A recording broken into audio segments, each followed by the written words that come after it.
वासुदेवाय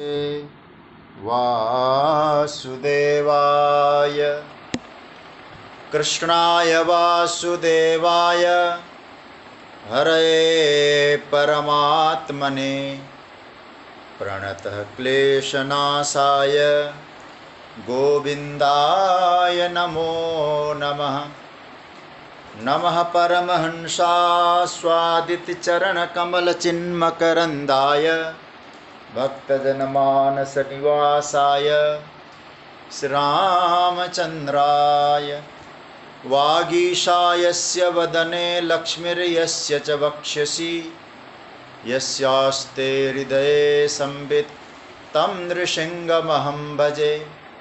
गुरुर्ब्रह्मा गुरुर्विष्णुर्गुरुर्देवो महेश्वरः गुरुस्साक्षात् परब्रह्म तस्मै श्री गुरवे नमः।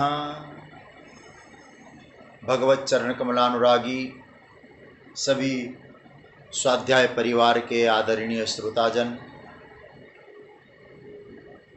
आप सभी को मेरा प्रणाम, वंदन, अभिनंदन। जय सिया राम, राधे राधे, जय श्री कृष्ण। भगवान की मंगलमयी कृपा, उसका अनुभव करते हुए समय का सदुपयोग करने का सौभाग्य हमको प्राप्त हुआ है। सत्संग में समय का सदुपयोग होना, यही मानव जीवन का सर्वोच्च लाभ है। प्रभु की मंगलमयी कृपा से हम लोग पंचम अध्याय के उपसंहार की तरफ जा रहे हैं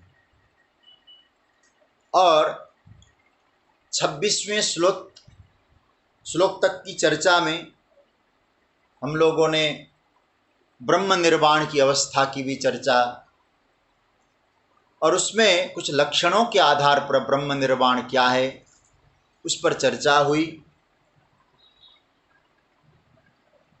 कल की चर्चा में काम से ऊपर उठना, साक्षी बनना, ज्ञान मार्ग, और काम को भक्ति से जोड़ के प्रभु तक पहुंचना, ये प्रेम मार्ग, इसकी कुछ चर्चा के आधार पे हम लोग आगे बढ़ें। और आज हम लोग फिर 27-28वें श्लोक की चर्चा करेंगे और ठाकुर जी की इच्छा हुई तो 29 तक भी पहुंच जाएंगे, बाकी हरी इच्छा। 26वें श्लोक में भगवान ने काम क्रोधादि से जो मुक्ति वाली बात है एक कही, काम क्रोध वियुक्तानाम यतीनाम यतचेतसाम। अब भगवान 27वें और 28वें श्लोक में उसकी एक वैधानिक विधि, वैज्ञानिक विधि क्या है वो भगवान हम सबको संकेत कर रहे हैं। देखिए, श्रवण मनन निधिध्यासन, ये साधना के मार्ग के श्रेष्ठतम अवस्था माना गया है, क्योंकि उपनिषद ने भी कहा आत्मा वै अरे श्रोतव्य मंतव्यो निधिध्यासितव्यश्च। आत्मा के विषय में श्रवण करें, मनन करें और निधिध्यासन करें, क्योंकि जो अदृष्ट है, हमें इंद्रियों से गोचर नहीं हो रहा है, उसके लिए कहा श्रवण साधन श्रेष्ठ है। श्रवण करना है, सुनना है, फिर सुनने के बाद उसका मनन करना है, फिर मनन करके फिर उसको हम लोग धारण करें। लेकिन भगवान यहाँ अब जो कल मैंने कहा था उपसंहार कर रहे, कंक्लूजन कर रहे, समेट रहे हैं विषय को, तो भगवान ने 6ठे अध्याय का संकेत करके अब केवल श्रवण मनन और निधिध्यासन ही नहीं, अब भगवान ने एक ध्यान की सुंदर रूपरेखा यहाँ प्रस्तुत की। देखिए, साधना की परिपक्वता के लिए ध्यान बहुत आवश्यक है। ध्यान करने की विधि भगवान बता रहे हैं, इसलिए सुनना, मनन करना, निध्यासन करना, ये भी साधना का मार्ग है। लेकिन आपको कहूँ इसको और परिपक्व बनाना है तो ध्यान की बड़ी आवश्यकता है। ध्यान की महिमा बहुत है। सच्ची बात तो यह है, ध्यान करना होता है, वो केवल कथन ही नहीं है ध्यान के विषय में, वो करनी है। और जब करने वाली जब बात आती है तो व्यक्ति को स्वयं उसके ऊपर चलना होता है।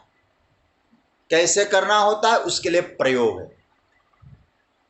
तो भगवान ने यहाँ एक तरह से ध्यान, जैसे कई लोग श्रीमद् भगवद गीता का जो 6वां अध्याय है उसको भगवान ने तो आत्मसंयम योग कहा है, लेकिन कई महापुरुषों ने उस अध्याय को ध्यान योग भी कहा है, 6ठे अध्याय को। तो 6ठे अध्याय में भगवान हमको ले जा रहे हैं, तो 5वें अध्याय के अंत में ध्यान की एक विधि हमको सिखा रहे हैं। मतलब दोनों अध्यायों को भगवान अब जोड़ रहे हैं। कैसे जोड़ेंगे, कैसे करेंगे, तब भगवान यहाँ बड़ा सुंदर रूप से हम सबको एक शिक्षा दे रहे हैं, संदेश दे रहे हैं, आगे ले जाने के लिए परिपक्वता प्रदान कर रहे हैं। कैसे हमको ध्यान की अवस्था में पहुंचना है, ध्यान की विधि एक बड़े शास्त्रीय आधार पर, वैज्ञानिक आधार पर प्रभु ने यहाँ प्रस्तुत किया है। उस विधि का हम सब दर्शन करें। आइए हम लोग 27 और 28, क्योंकि दोनों का बड़ा सुंदर मिश्रण है इन श्लोकों का, इसलिए 27 और 28 हमको दोनों श्लोकों को एक ही साथ अध्ययन करना पड़ेगा, चिंतन करना पड़ेगा, और दोनों का बड़ा सुंदर मिलन मिला हुआ है। इसलिए आइए हम लोग दोनों श्लोकों का पाठ करें, उसके बाद फिर भगवत कृपा से हम लोग कुछ चिंतन की यात्रा में जाएंगे। तो 27वें श्लोक का और 28वें श्लोक का, दोनों श्लोकों का हम लोग अब पाठ करते हैं, और पाठ करके फिर हम लोग 28वें श्लोक में प्रवेश करेंगे। ये भाव है। थोड़ा आज भी लगता है कि नेट की दिक्कत हो रही है, कोई बात नहीं, चल जाएगा। किंतु अब हम लोग ध्यान की विधि का, अब हम लोग ध्यान जो 27 और 28 इन दोनों श्लोकों का हम लोग पाठ करते हैं। आइए प्रेम पूर्वक हम लोग पाठ करें 27वां श्लोक और 28वां श्लोक। स्पर्शान कृत्वा बहिर्बाह्यांस चक्षुंश्चैवान्तरे भ्रुवो प्राणापानो समो कृत्वा नासाभ्यन्तरचारिणो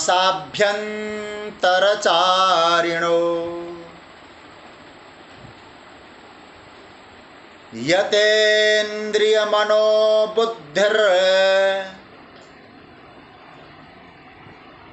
मुनिर्मोक्षः परायणः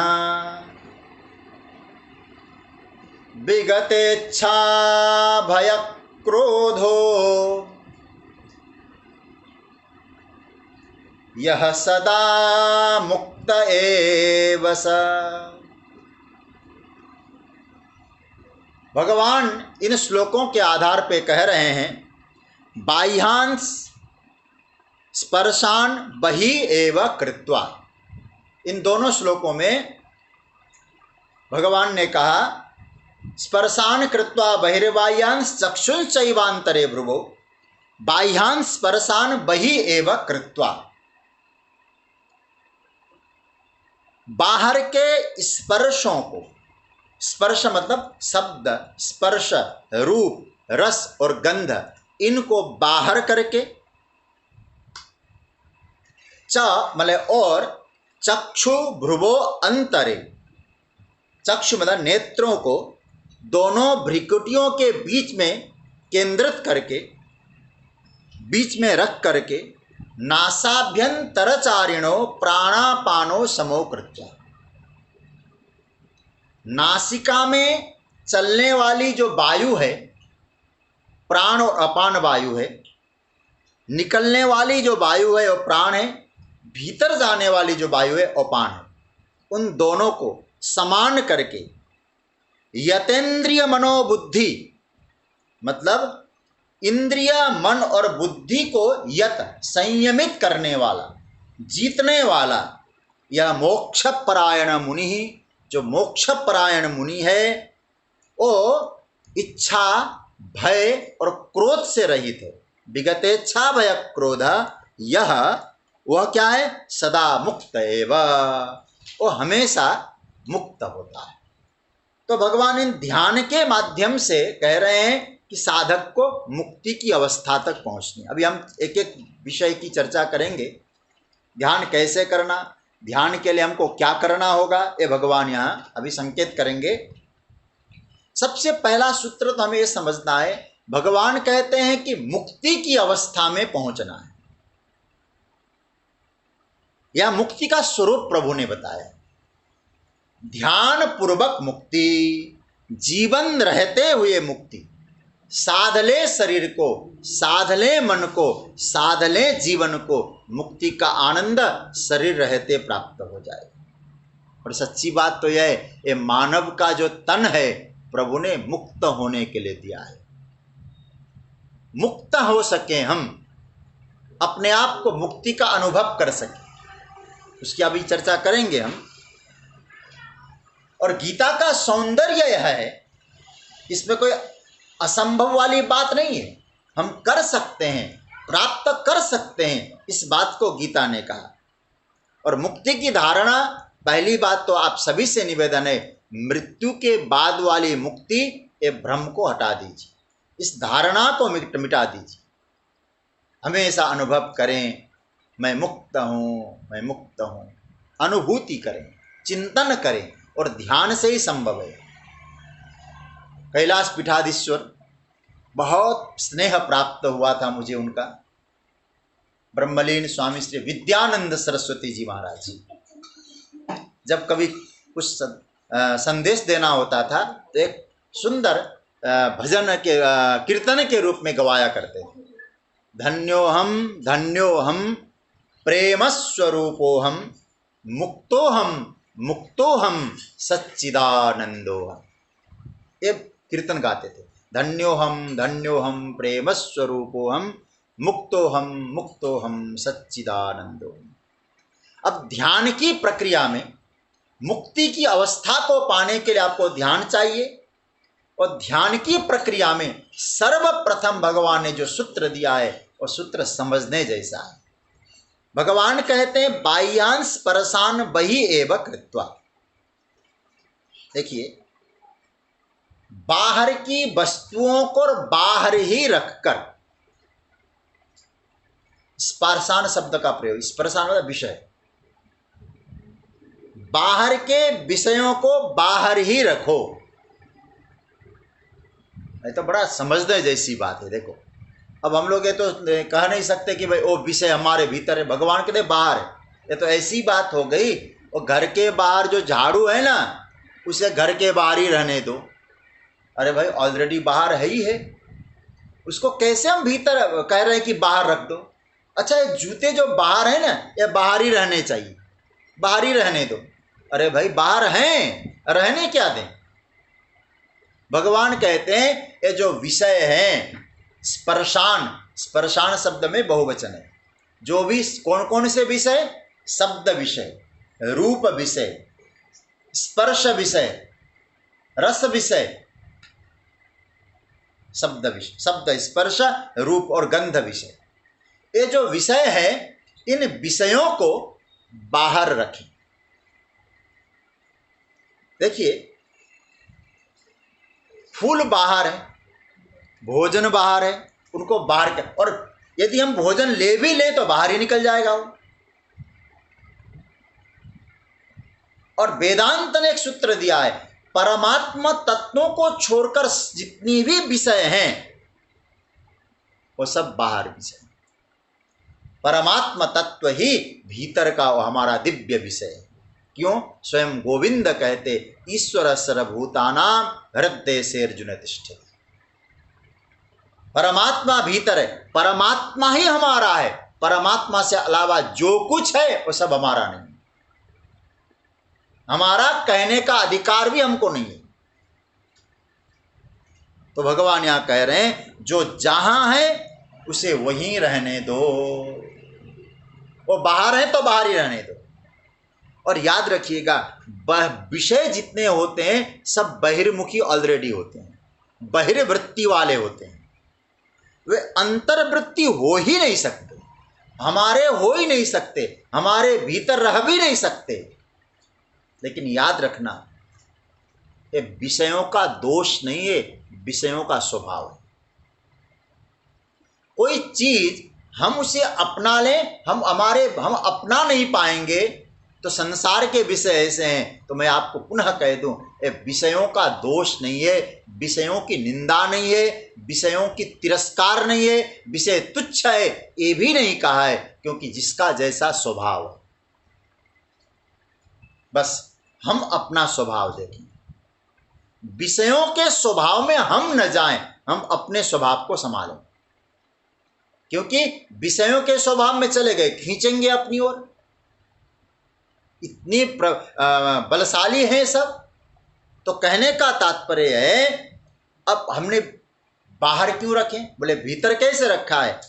तो कहते हैं भगवान, मन से जो चिंतन होता है हम उसे भीतर ले जाते हैं। विषय ने गड़बड़ नहीं किया, लेकिन विषयों का जो चिंतन होता है तो मन के द्वारा वो विषय ऐसे भीतर प्रवेश कर जाते हैं, ये जो विषय का जो प्रभाव है उससे ज़्यादा प्रभाव भीतर प्रवेश होता है। विषय तो जड़ है, लेकिन मन की जो चेतना पाकर और जो चिंतन वाला जो स्वरूप है वो दृढ़ हो जाता है। तो भगवान क्या कहना चाहते हैं? मन से चिंतन न करो। बहुत सुंदर बात बता रहे हैं। अच्छा एक बात और, मन से चिंतन न करें, ये तो कोई मजेदार बात तो प्रभु ने नहीं कही। हम बैठते, हम नहीं चाहते तो भी तो चिंतन होता है। और मैं आपसे एक निवेदन करूंगा, चिंतन विषयों का कब होता है? आप भीतर, आप शांत बैठे हैं, आप उस विषय का चिंतन कैसे क्यों कर रहे हैं? क्योंकि हमने उस चीज में महत्व दिया है, महत्व बुद्धि दिया है और सुख बुद्धि दी है कि इन विषयों में सुख है, ये हमने मान लिया है और महत्व देना चालू कर दिया है। सुख बुद्धि है, रमणीय बुद्धि है, तो ये मन फिर विषयों का चिंतन करता है। और याद रखना, है नहीं, भासता है। कैसे? तो वेदांत ने एक बहुत बढ़िया दृष्टांत दिया। जैसे दर्पण में हम लोग खड़े होते हैं, दर्पण के भीतर हमारा स्वरूप है नहीं, हमें भास रहा है नहीं वो स्वरूप, हमें भास रहा है, ये भ्रम है। यदि हम लोग ये समझे कि वो दर्पण का जो स्वरूप है वो असली है, यानी केवल दिखाई दे रहा है, और उसको देख के हम अपने आप को ठीक करते हैं, अलग बात है। लेकिन सच्ची बात तो यह है, विषय का जो सुख है वो भी हमें भास रहा है, विषय में सुख देने का सामर्थ्य है ही नहीं। तो जब वो जो बाहरी विषयों को हम भीतर प्रवेश कराते हैं, तो भगवान कहते हैं सबसे पहला काम होता है मन अशांत होने लगता है, मन अशांत होता है। फिर हम लोग भगवान का ध्यान नहीं कर पाते। और सज्जनों, मन एक ही है, दो तो है ही नहीं। उधो मन न भये 10-20। गोपियां कहते ने, हे उद्धव, हमको कहते तुम ब्रह्म का चिंतन करो, मन तो एक ही है, गोविंद के चिंतन से अलावा कहीं लगता नहीं है। अब दो मन होते तो एक मन तुम्हारे ब्रह्म का चिंतन कराते और एक मन गोविंद को संभालते। मन तो एक ही है। अब उस मन के द्वारा विषय चिंतन करो, चाहे आत्मचिंतन करो। भगवान यहां कहना चाहते हैं, उन मनन करो अपने अब विषय में जो सुख बुद्धि है और सुख बुद्धि का त्याग करें। और याद रखना, विषयों का त्याग भगवान बिल्कुल नहीं कर रहे। बार बार कहूंगा, श्री कृष्ण के गीता को समझने की कोशिश करिएगा। जो नहीं समझ पाते वो गीता पर भी आक्षेप करने लगते हैं, कृष्ण के व्यक्तित्व पे आक्षेप करते हैं। यहां जरा सोचिए, भगवान ने नहीं कहा कि फेंक दो, तिरस्कृत कर दो, कुछ नहीं रखा है। भगवान कहते हैं आवश्यक है शरीर चलाने के लिए, जीवन चलाने के लिए, लेकिन तुम्हारे जीवन यात्रा के लिए है। उसको चिंतन के द्वारा भीतर ले जाओगे तो हमारा जीवन बर्बाद भी वही करेंगे। उपयोग करो, मस्त रहो, लेकिन भीतर से अपना स्वरूप क्या है उसका चिंतन करो। और मैं आपसे एक निवेदन करूंगा, चिंतन किसका आता है? जिसको महत्व दिया जाता है। यदि आप लोग ध्यान करेंगे और ध्यान करते समय यदि आपका मन परमात्मा का चिंतन करने लगे तो कल से समझ लेना आपने भगवान को महत्व दिया। आंख बंद करिए और आंख बंद करके अपने आप को देखिए, आपका मन कहीं जा रहा है, इसका मतलब आपके मन ने उस चीज को महत्व दिया है। बाह्य विषय दिक्कत नहीं करते, पहली बात समझ लेना। नदी में, समुद्र में तरंग उठने दें, इंद्रियों का उपयोग बंद करें, भगवान ने नहीं कहा है। बस यह है उनको ज्यादा महत्व मत दें। जैसे आप कहीं मुंबई से दिल्ली पहुंचे अथवा दिल्ली से कहीं गए, ट्रेन में गए, फ्लाइट में गए, आप अपना काम किए, जैसे उतरे एयरपोर्ट पे अपने घर पहुंचे, तो क्या वो आप जैसे घर में आए, क्या जो पूरा एयरपोर्ट का जो है वो क्या कहते हैं कि वो फ्लाइट का दृश्य, फ्लाइट में बैठे हैं, क्या वो आता रहेगा? क्या नहीं आता। आ गए, काम हो गया, अपने घर पहुंचे, और आना भी नहीं चाहिए। तो कहने का मतलब जैसे यात्रा करके आप आए और आने के बाद जैसे आप उसे भूल गए, जब तक यात्रा था उसका आनंद लेते रहे, आपने उसको महत्व नहीं दिया। महत्व दिया होता तो गड़बड़ होता मामला। तो भगवान कहते हैं ये जो विषय है तो एयरपोर्ट पे ही छोड़ दो, तुम बाहर के विषय बाहर ही छोड़ दो, व्यवहार करो ठीक ढंग से, लेकिन उसको मन में मत ले जाओ। दिक्कत तब होती है ये विषयों को जब बाहर उपयोग करके भीतर घुसा देते हैं, तब गड़बड़ होता है। तो भगवान यहाँ कहते हैं कि पहला सूत्र है ध्यान की प्रक्रिया में आगे बढ़ना है तो विषय उपयोग के लिए है, उपभोग के लिए है, महत्व बुद्धि के लिए नहीं है। क्योंकि तुम्हारा मन एक है, मन कहीं भी लगाओ, मन को वहीं लगाना होगा। तो विषय में लगाओ चाहे परमात्मा में लगाओ, विषय में लगाओ चाहे विष्णु में लगाओ, जगत में लगाओ चाहे जगदीश में लगाओ, मन तो एक ही जगह लगेगा। तो व्यवहार करें, लेकिन जब परमात्मा का ध्यान करने बैठे भगवान कहते महत्व भगवान को दो। तो पहला सूत्र भगवान यहां दे रहे हैं ध्यान की प्रक्रिया में कि बाह्यान स्पर्शान बहि एव कृत्वा, स्पर्शान कृत्वा बहिर्बाह्यांस। पहला सूत्र पकड़ लिया होगा, बाहरी विषयों को बाहर ही छोड़ दो, मतलब उपयोग करो लेकिन उसका चिंतन न करो। दूसरा, अब इसको महत्वपूर्ण सूत्र है, बहिर्बाह्यां स्पर्शान कृत्वा बहिर्बाह्यांस चक्षुन शैवांतरे भ्रुवो। अब थोड़ा सा योग की प्रक्रिया की बात करें, बहुत सुंदर ध्यान। कहते भगवान नेत्रों की दृष्टि को भ्रिकुटी के बीच में लगाओ। ये जो भ्रिकुटी है दोनों आंखों के बीच में, इसमें लगाओ। कैसे लगाना? आपके जो नेत्र है वो नेत्रों को पूरी तरह से खोलना नहीं और पूरी तरह से बंद भी मत करो। जैसे हम लोग हैं तो हम लोग ऐसे करके, यूं करके थोड़ी सी भ्रिकुटी का ध्यान करें।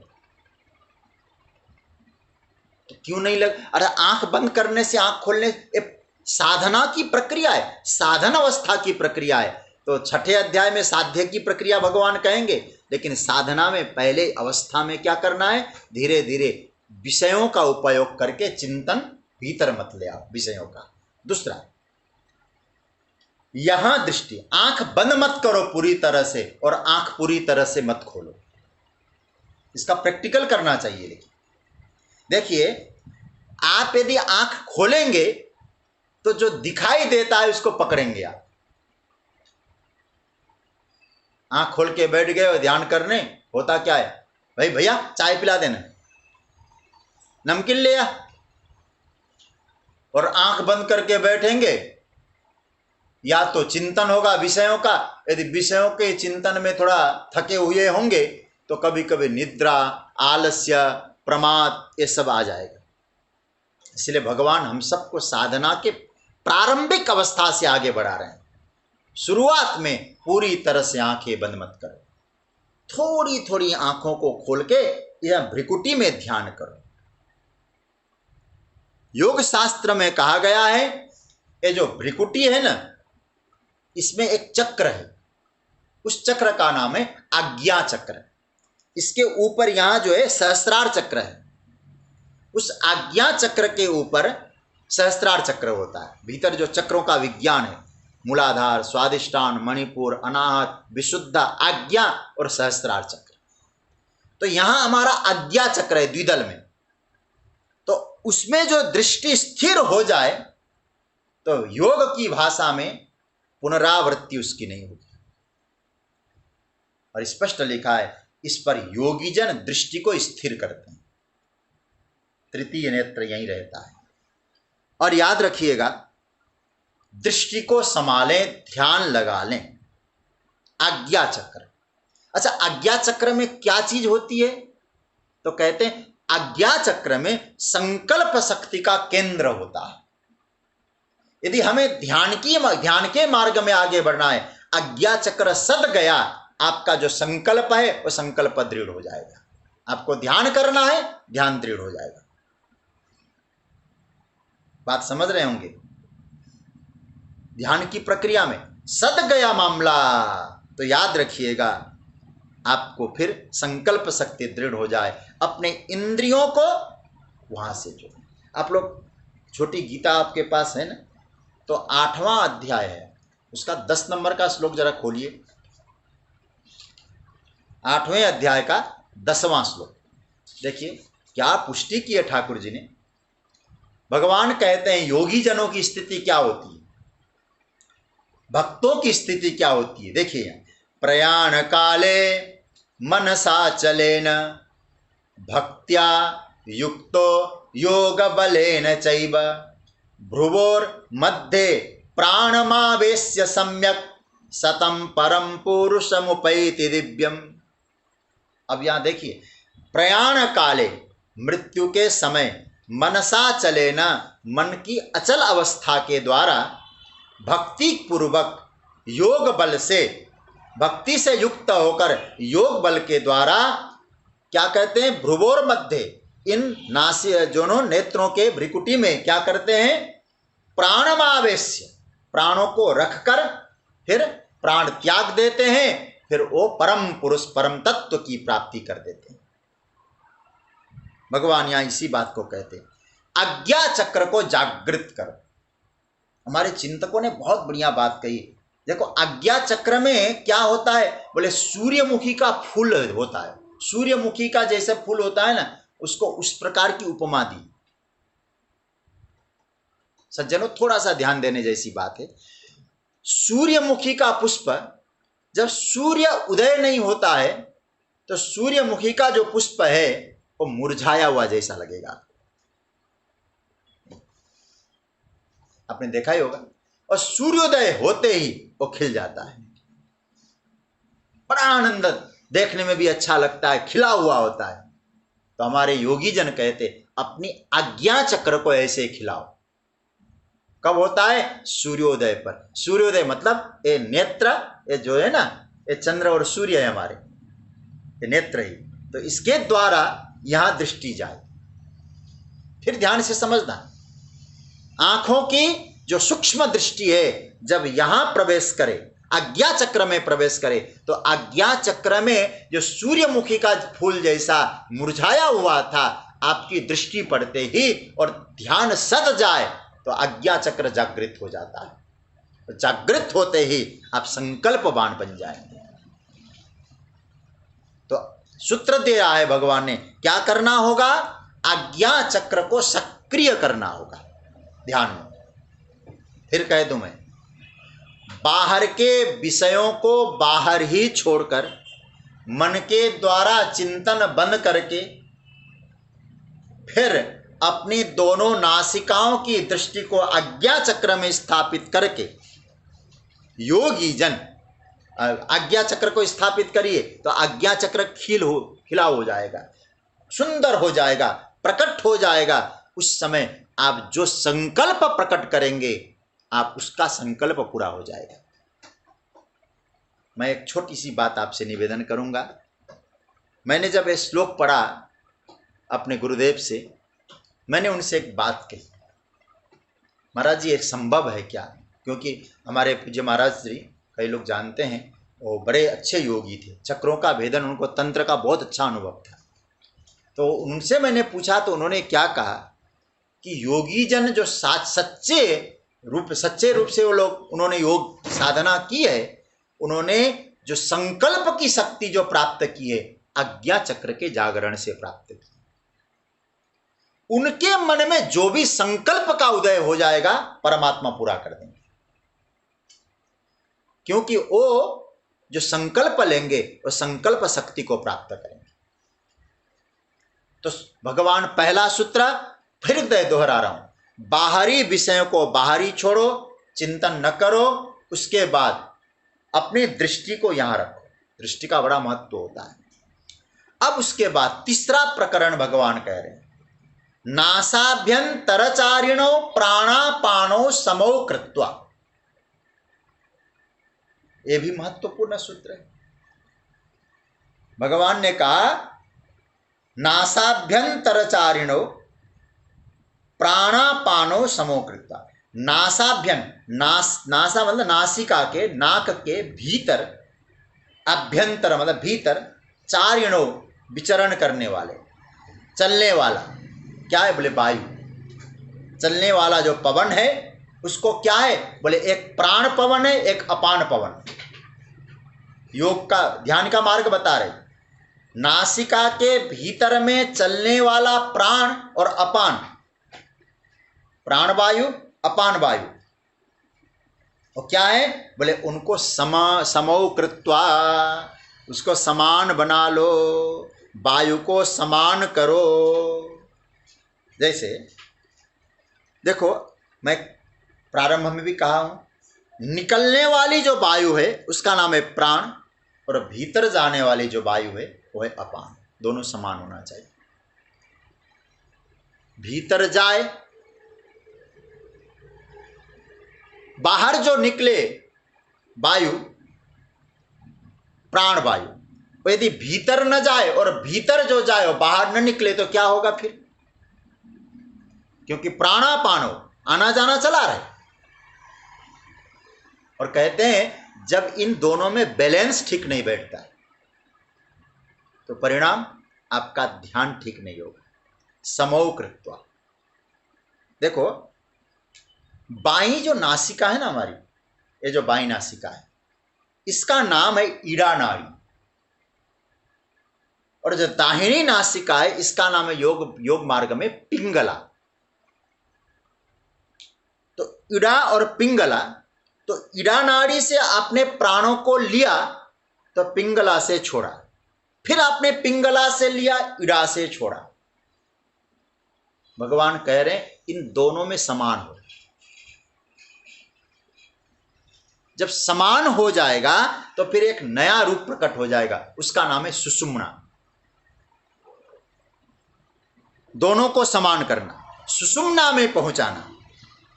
अब जब सुषुम्ना में प्राणों की गति बहुत सूक्ष्म हो जाती है और शांत होती है, और जब वो प्राणों की गति शांत हो जाए तो मन भी शांत होता है।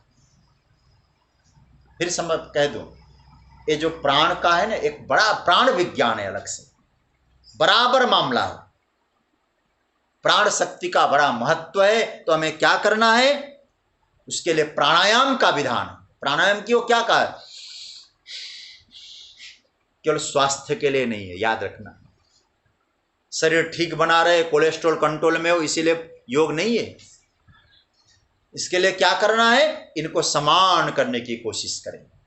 बराबर जितने देर तक आपने श्वास लिया उतने देर तक लगा के आप छोड़ें। ध्यान की प्रक्रिया में भगवान कहते हैं फिर धीरे धीरे धीरे धीरे आपकी जो स्थिति है तो अच्छी बन जाएगी। क्या बन जाएगी? आपकी स्थिति में समान जब प्राण हो जाएंगे आपका मन शांत हो जाएगा। अब तक कितनी बात हो गई? पहला, बाहर के विषयों को बाहर छोड़ दें। दूसरा, भगवान कहते हैं दोनों भ्रिकुटी के मध्य में नेत्रों की दृष्टि चली जाए। तीसरा, प्राण और अपान को समान रूप में करें, क्योंकि आने जाने वाले प्राण, ये दोनों को समान करें। अब उसके बाद यतेंद्रिय मनोबुद्धि,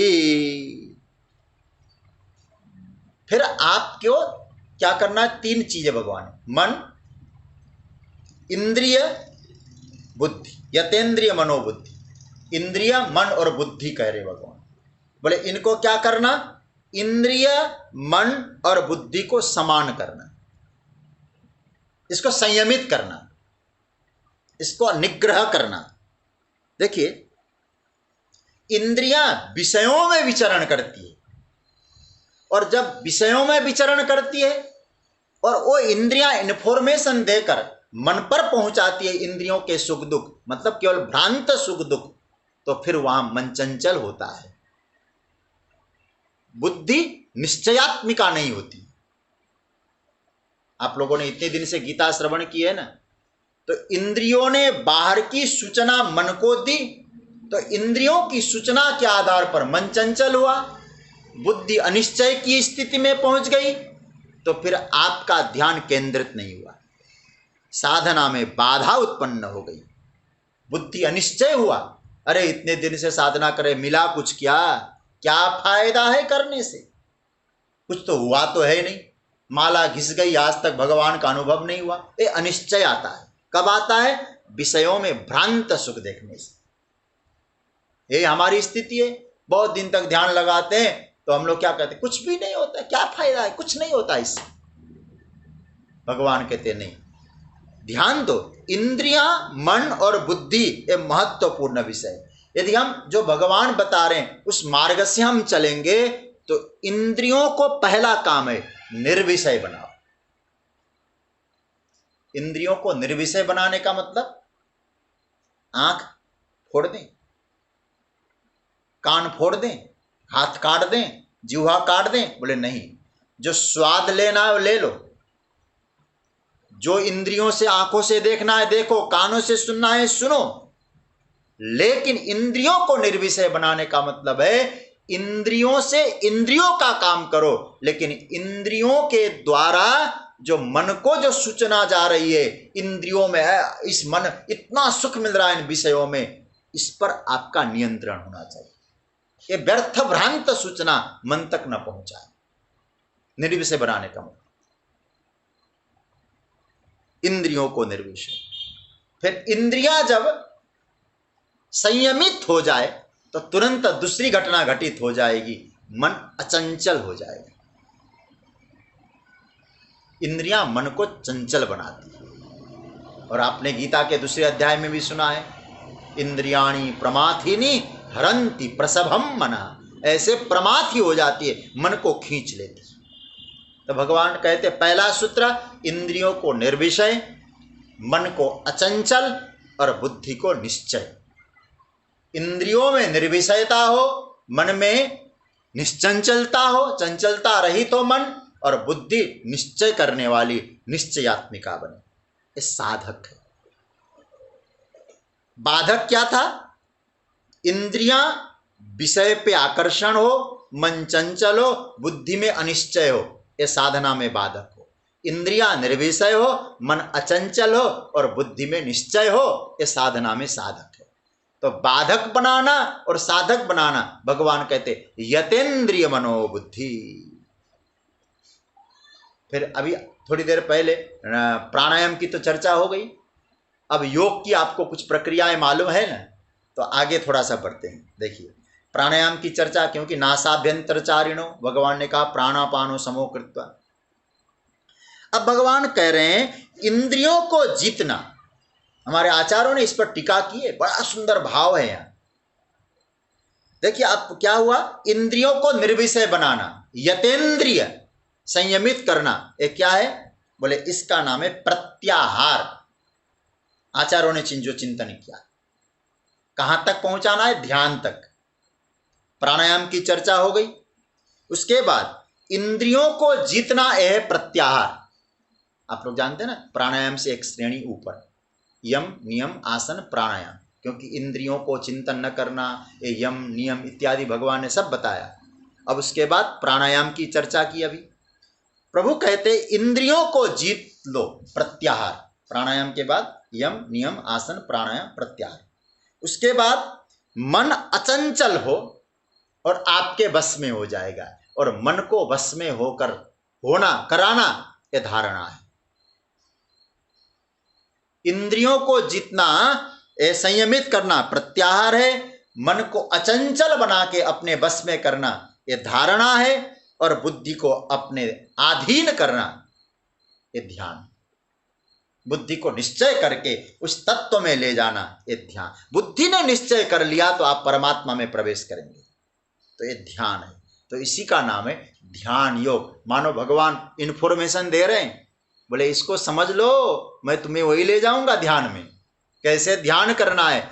भगवान नासाभ्यंतरचारिणो नासाग्रवर्ती दीप यथा दीपो निवातस्थो नेंगते सोपमा स्मृता योगिनो यत चित्तस्य युंजतो योगमात्मनः। योगियों का मन दीपक जैसा होता है। बहुत सुंदर वर्णन है 6ठे अध्याय में ध्यान का वर्णन है। तो भगवान कहते इन तीनों को, इंद्रियां, मन, बुद्धि, इन तीनों को प्रभु में तन्मय करो, परमात्मा तत्व में चला जाए, इसी का नाम है मोक्ष। तो मोक्ष प्राप्त करने वाला कौन होता है? मोक्ष परायण मुनि ही। यतेन्द्रिय मनो बुद्धि मुदिर मोक्ष परायण। तो ये सब तीनों यतेन्द्रिय मनो बुद्धि, इसका क्या करें? मनन पूर्वक मनन करो। जो मनन करे वो मुनि है। अच्छा महाराज मनन कर लिया तब क्या होगा? भगवान कहते मोक्ष मिल जाएगा।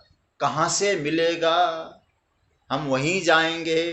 प्रभु ने कहा मोक्ष तो ऑलरेडी तुम्हारा स्वरूप है। महाराज ये सब प्रक्रिया क्यों बता रहे हैं? मोक्ष जब हम हैं तो मुक्ति हमारा स्वरूप है, तो हम ये सब प्रक्रिया क्यों बता रहे हैं? भगवान ने कहा तुम वह भूल गए हो, याद दिलाने के लिए बता रहे हैं। मुनिर मोक्ष परायण। अरे भाई तुम्हारा स्वरूप ही मोक्ष है, मनन तो करो। सहज स्वरूप है मोक्ष, लेकिन बंधन में फंस गए थे। मोक्ष का मतलब खुलना, बंधन से मुक्ति ही मोक्ष है। अब हमारा न विषयों से बंधन है, न संसार से बंधन है, न शरीर से बंधन है, न जन्म जन्मांतर का बंधन है, क्योंकि मोक्ष हमारा स्वरूप है। संबंध ही बंधन है। और याद रखना परमात्मा से अतिरिक्त, अपने आत्मा से अतिरिक्त जितना भी और जहां भी संबंध है, कान खोल के सुन ले, वो सब बंधन है। फिर दोहरा रहा हूं, परमात्मा से अतिरिक्त, अपने स्वरूप से अतिरिक्त जहां भी हमारा संबंध है वो सब बंधन है। एक कथा से मैं आपको समझा दूं बात। देखो एक शब्द आता है बंध। बंध शब्द, बंधन को ही बंध कहते हैं, कर्म बंध ऐसा बोलते हैं। तो बंध एक परम पूज्य प्रातस्मरणीय स्वामी श्री अखंडानंद सरस्वती जी इस कथा को कहा करते थे। बोले बंध एक क्या है? बोले एक व्यक्ति है, और ब्रह्मा जी के पास एक बहुत बड़ा हथियार है। बहुत मजेदार कथा है, समझ लेना। तो विधाता ने ब्रह्मा जी को सृष्टि का कार्य सौंपा। ब्रह्मा जी से कहा कि तुम सृष्टि करो। सृष्टि करने लगे तो ब्रह्म सारे के सारे ध्यान करने लगे, और ध्यान करके अपने आप की मुक्ति करने लगे, मोक्ष हो गए। और कहने बस मुक्तो हम सच्चिदानंदो हम मुक्त हो गए, मुक्त हो गए, हम तो सच्चिदानंद ब्रह्म है। सब कहने लगे। ब्रह्मा जी ने कहा सारा खेल चौपट हो गया। संसार विस्तार करने के लिए मैंने संसार बनाया, ध्यान करते करते सब मुक्त हो रहे हैं। अब मैं क्या करूं? ब्रह्म विधाता चिंतित हो गए, सब मुक्त हो रहे हैं। तो विधाता ने बंध को भेजा, एक काम करो बंध, जाओ तुम। बोले कहां जाएं? बोले संसार में जाओ, शायद तुमको रख लेंगे लोग, बहुत स्नेह रखेंगे, जाओ तो सही। वो बंधा आया और बंधा आकर कहा कौन हो? मेरा नाम बंध है। कहा कि जाओ, भागो यहां से, कोई बंधना चाहेगा दुनिया में? किसी व्यक्ति ने भी उसे नहीं रखा। और बंध वापस चला गया। और जैसे वो बंध वापस विधाता के पास चला गया तो बंध ने कहा हे पिताजी, मुझे तो कोई रखेगा ही नहीं, मैं क्या करूं जाकर? विधाता ने कहा एक काम करते हैं, चलो एक घूंघट तुझे देते हैं। और घूंघट कौन दे रहे हैं? बोले सम नाम का घूंघट, व्याकरण में इसको उपसर्ग बोलते हैं। तो सम नाम का एक घूंघट दे दिया। हे सम, तुम चले जाओ, बंध से जुड़ जाओ। अब तो आप समझ गए होंगे, हे सम, हे मेरा सम नाम का घूंघट, तुम जाओ बंध से जुड़ जाओ। अब आप जरा सोचिए, सम नाम का घूंघट बंध से जुड़ गया तो क्या हो गया? संबंध।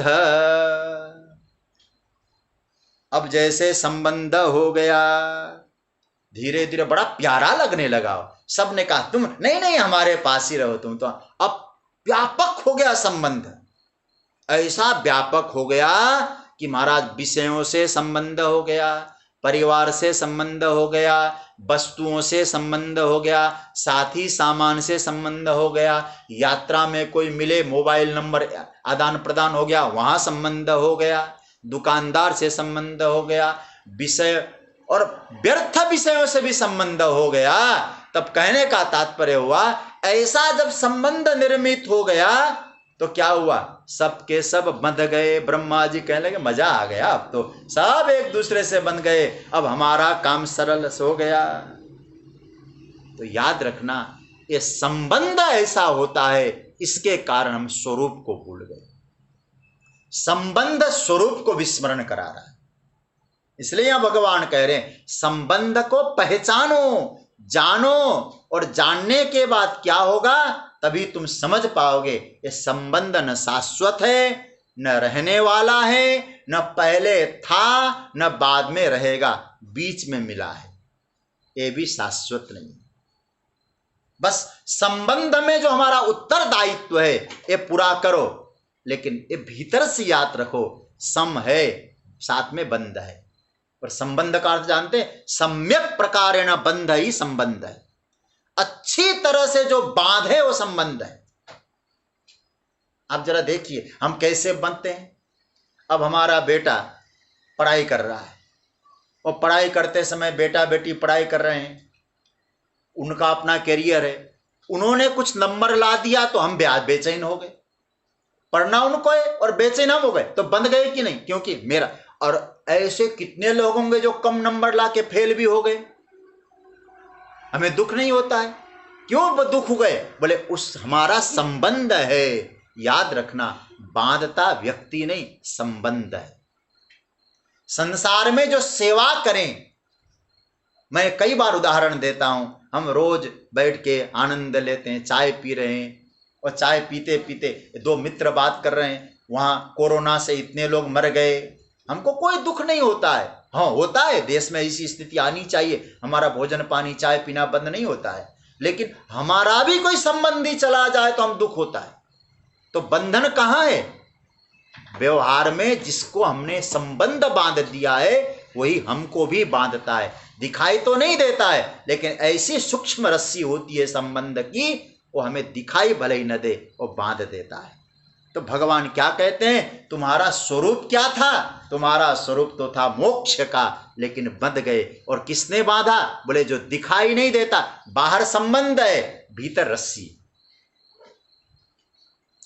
मैं आपको पुनः कह दूं, आपका उत्तरदायित्व पूरा करें, जो सेवा करना है करें। मैं बार बार इस बात को दोहराता हूं, इनके बिना मेरा क्या होगा और मेरे बिना इनका क्या होगा।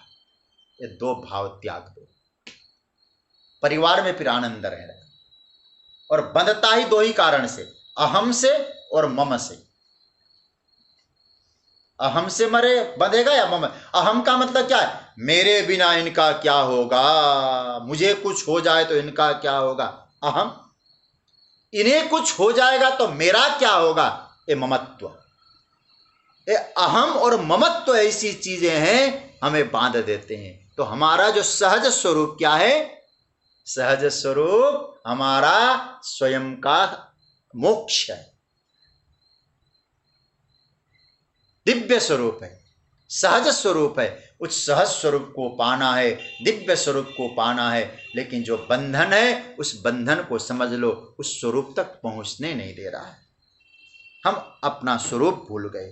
प्रभु कृपा से सम हट जाए, जगत बंधन कारक लग जाए, तो याद रखना फिर आनंद ही आनंद है।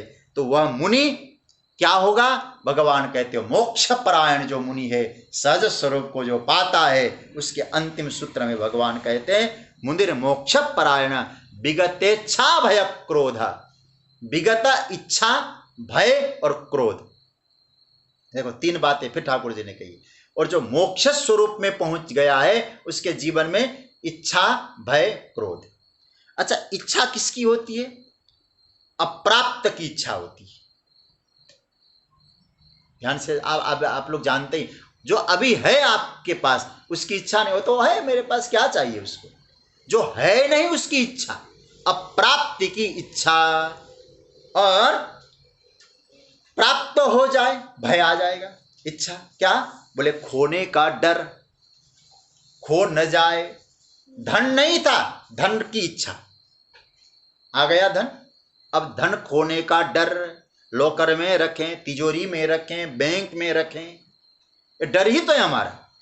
इसका मतलब इच्छा के द्वारा पाया, और इच्छा ने क्या पैदा कर दिया, डर पैदा कर दिया। हमारी इच्छा ही हमारे लिए भय उत्पन्न कर देती। अब उस इच्छा में जब विघ्न उपस्थित होता है तो क्रोध आता है। इसलिए तीन सूत्र प्रभु ने दिया, विगत इच्छा, भय, क्रोध। इससे रहित हो, और जिस दिन वो व्यक्ति हो इससे रहित हो गया, यह सदा मुक्त एव सः, और हमेशा के लिए मुक्त है। क्यों, और मुक्त क्या है, और मुक्ति की अवस्था क्या है, बोले उत्पाद्य अवस्था नहीं है, उत्पाद्य नहीं है मुक्ति, पहले से ही अपना स्वरूप है। बस होश आ गया, स्वयं को पहचान लिया, मैं कौन हूं, उसी का नाम है मुक्ति की अवस्था। अब पुनः आपको एक बार इसका मैं दोहराना चाहूंगा। देखिए, ये आगे की यात्रा में हमको बहुत सुविधाजनक स्थिति रहेगी, इसलिए समझ लेना। भगवान कहे बाह्यान स्पर्शान बहिकृत्वा, बाहर के जो विषय हैं, शब्दादि विषय, उनको बाहर ही रखो, मन के द्वारा उनको घर के भीतर मत ले जाओ। उसके बाद बताया, और चक्षुन तैवांतरे भ्रुवो, दोनों आंखों को धीरे धीरे धीरे धीरे करके कम मात्रा में खोलकर भ्रिकुटी के मध्य भाग में आज्ञा चक्र में संकल्प को दृढ़ करने के लिए पहुंचाएं। नासाभ्यंतरचारिणो प्राणापानो समो कृत्वा, नासिका में भीतर बहने वाली जो वायु है उसको सम करें, प्राण और अपान को समान बनाएं। उसके बाद भगवान कहते हैं यतेंद्रिय मनोबुद्धि, मन, इंद्रिय, मन और बुद्धि, इनको क्या करें, इंद्रियों को निर्विषय बनाएं, मन को अचंचल करें, बुद्धि को स्थिर करें, निश्चयात्मिका बनाएं। फिर यह वो जो मुनि है, ऐसा जो मननशील व्यक्ति है, मोक्ष परायण, और मोक्ष के लिए परायण है, मोक्ष को पाता है। मोक्ष क्या है, हमारा स्वरूप है।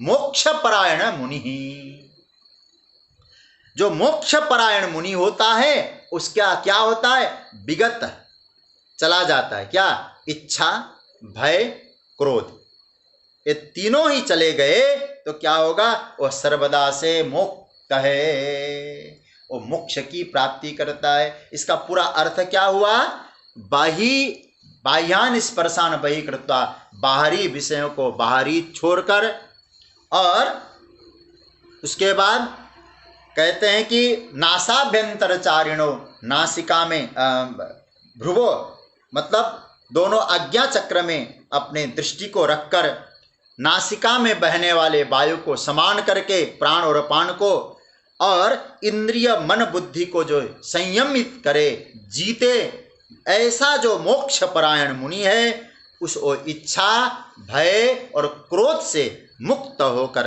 रहित होकर सदा मुक्ति का अनुभव करता है। मैं मुक्त हूँ ये उसे होश आता है, मैं कहाँ हूँ ये जान जाता है। तो अब जो है शुरुआत में थोड़े पाठ में इसको हुआ था, इसका पहले पाठ करें दोनों श्लोकों का, और एक श्लोक जो बचा है हम कल इसका चिंतन करेंगे। और इन दोनों श्लोकों का पहले पाठ करते हैं। आइए मैं और आप मिलकर पाठ करें 27वां और 28वां। स्पर्शान कृत्वा बहिर्बाह्यांस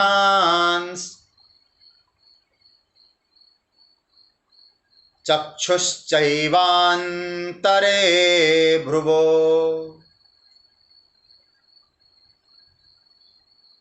प्राणापानो समो कृत्वा नासाभ्यन्तरचारिणौ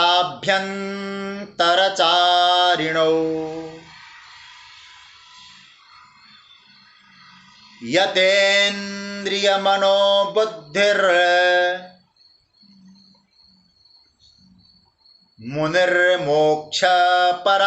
मुनिर्मोक्षपरायणाः विगतेच्छा भयक्रोधो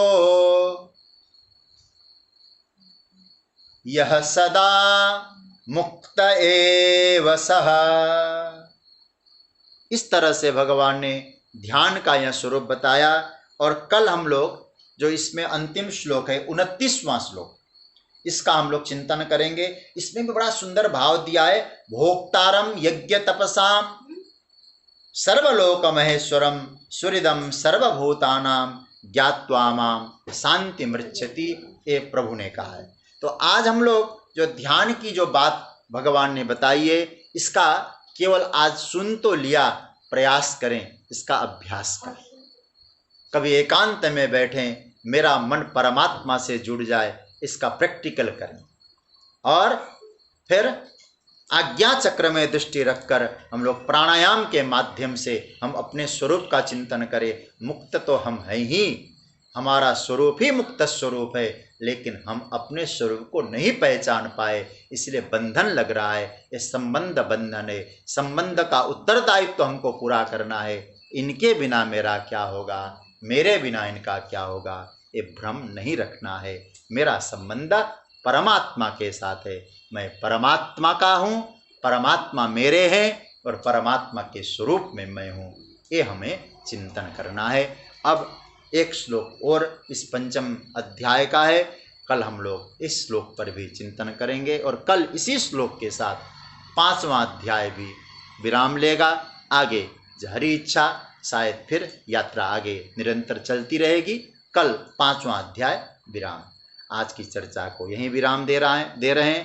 कृष्णाय वासुदेवाय हरये परमात्मने प्रणतक्लेशनाशाय गोविंदाय नमो नमः। ओम शांति शांति शांति। ओम।